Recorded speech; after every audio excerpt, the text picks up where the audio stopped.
ભારતીય આશ્રમમાંથી કાઢી મૂકવામાં આવ્યા હતા. કેમ? એ આજે લોકોને ના ખબર હોય તો હું પાછું યાદ અપાવી દઉં. એ જ લેડીઝ માટે ભારતી બાપુને બધી જ ખબર પડી ગઈ ત્યાં બેના રિલેશનની, અને બાપુને એ વસ્તુ યોગ્ય નથી લાગી એટલે કાઢી મૂક્યા હતા. પછી આ બંને જણાએ બાપુ પાસે માફી માંગી અને એવું કીધું કે આજ પછી અમે ક્યારેય એવી ભૂલ નહીં કરું ને આ સ્ત્રી સામું હું ક્યારેય નહીં જોઉં. એવી માફી માંગીને બાપુનું દિલ જીતા અને વળી પાછા એન્ટ્રી કરી ભારતીય આશ્રમમાં. બીજી વસ્તુ કે તમે એમ કહો છો કે તમે વકીલની કે કોર્ટની કે પોલીસની હાજરીમાં તેની પરમિશન લઈને આવ્યા હતા આશ્રમમાં, તો ભાઈ બાપુનો હક છે અને બાપુનું આશ્રમ છે, બરાબર? અને આશ્રમ છે ને, આશ્રમ એક ટ્રસ્ટ થી ચાલે છે અને ટ્રસ્ટ ની સહમતિથી અને બાપુના અધિકારથી એ આશ્રમમાં હરેક વ્યક્તિ આવી શકે છે અને જઈ શકે છે. એને શિષ્યને પૂછવાની જરૂર નથી તું એમનો ગુરુ છો કે એ તારા ગુરુ હતા. સોરી, ભૂલ થઈ ગઈ. એટલે એમનો આશ્રમ છે, ગમે ત્યારે આવી જાય છે, ગમે ત્યારે જઈ શકે છે, બરાબર? અને શિષ્યનો રૂમ ખોલવા માટે એમને કોઈની પરમિશન ના લેવી પડે, કારણ કે શિષ્યના રૂમમાં થોડું કઈ ખરાબ વસ્તુ હોય. આવી બાપુને થોડી ખબર હતી કે તમારા રૂમમાં આટલી બધી આવા બધા કપડા હશે. એ તો રૂમ ખોલ્યો ને ત્યારે પોલીસ પણ હાજર હતા ને ટ્રસ્ટીઓ પણ હાજર હતા, એટલે તમારે કઈ કહેવાની જરૂર નથી, બરાબર? એ બધા પ્રૂફ ને પુરાવા છે. અને તમે એમ કહો છો કે બધા કપડા મારા ડ્રાઈવરની ધર્મપત્નીના છે.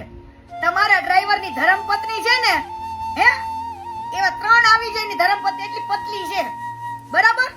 અને એ કપડા ધોયા વગરના છે, ગંદાતા છે. તમે ધારો ને તો લેબોરેટરીને એફએસએલ કરાવી શકો છો. અને જ્યારે લેબોરેટરીને એફએસએલ કરાવો ને ત્યારે કીર્તિ પટેલ હાજર બેસશે અને જો ખોટું નીકળે ને તો તમારી તલવારને મારી ગરદન કાપી નાખવાની. ઓ ભાઈ રવજીભાઈ, કાપી નાખવાની. બીજી વસ્તુ કે તમે એમ કહો છો કે માતાજીને લંબે નારાયણના મહંત બનાવવામાં આવ્યા હતા, બરાબર? તો એ વાત તમારી સાચી છે. લંબે નારાયણના મહંત બનાવ્યા હતા, સરખેજના નહીં. તો તમે પરમિશન આપી હતી સરખેજમાં? તમે નતા રહી શકતા માતાજી વગર? કે તમે આખું એમનું ઘર રૂમ બનાવ્યા હતા બેવ જણાના? હે, આ વસ્તુ તો જોવા જેવી છે કે એમનું સાસરિયું હોય ને એવો રૂમ હતો ભાઈ, કે તમે એમના વગર નતા રહી શકતા ભાઈ.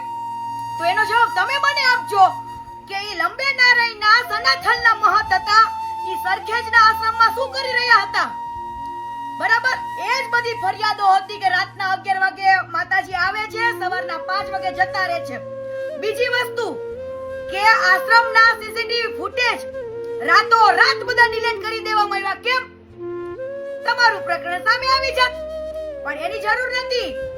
જ્યારે કોઈ પણ માણસ ખોટું છુપાવતા હોય ને એ આજ નહીં તો કાલ બહાર આવે જ છે, કંઈક ને કંઈક રીતે બહાર આવે છે.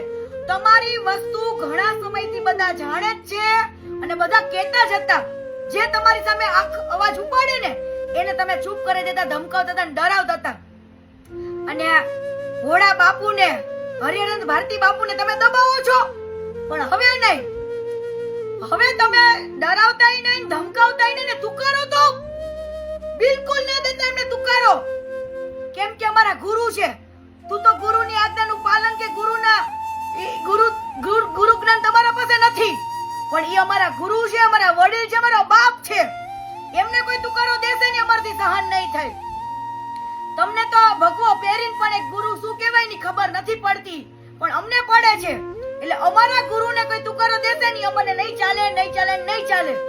બીજી વસ્તુ કે તમે એમ કહો છો કે કોળી સમાજના બધા આવો અને મને સપોર્ટ આપો, તો જ્યારે કોઈ પણ માણસ સનાતન ધર્મમાં આવે, એક સંત બને છે ને, ત્યારે પરિવાર, માતા પિતા, આખો સમાજ બધું ત્યાગ કરીને આવે છે.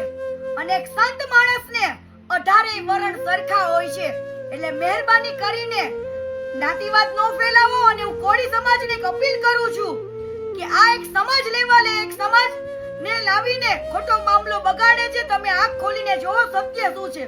બાપુને કોઈ જ વાંધો નતો, કોઈ જેવી તકલીફ નથી અને બાપુને કોઈ જેવો લોભ નથી કે પછી એમને એવી પ્રોપર્ટીની પૈડી હોય.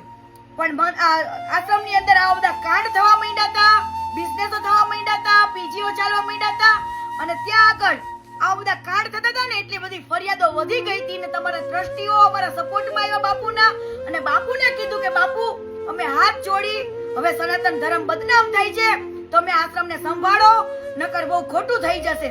એટલા માટે બાપુને આવવું પડ્યું ભાઈ. બાકી બાપુને પણ શોખ નતો કે અહીંયા આવે, કેમ કે જે તમે પણ ઘણીવાર બાપુને ચૂપ કરાવવા માટે બાપુ પર ખોટા આક્ષેપો નાખ્યા, ના કહેવાનું કીધું, પણ હવે સાંભળવામાં નહીં આવે, કેમ કે હરિહરન ભારતી બાપુ અમારા ગુરુ છે, અમારો બાપ છે. તુકારો તો કોઈના બાપથી નહીં ખવાય. જય સનાતન ધર્મ.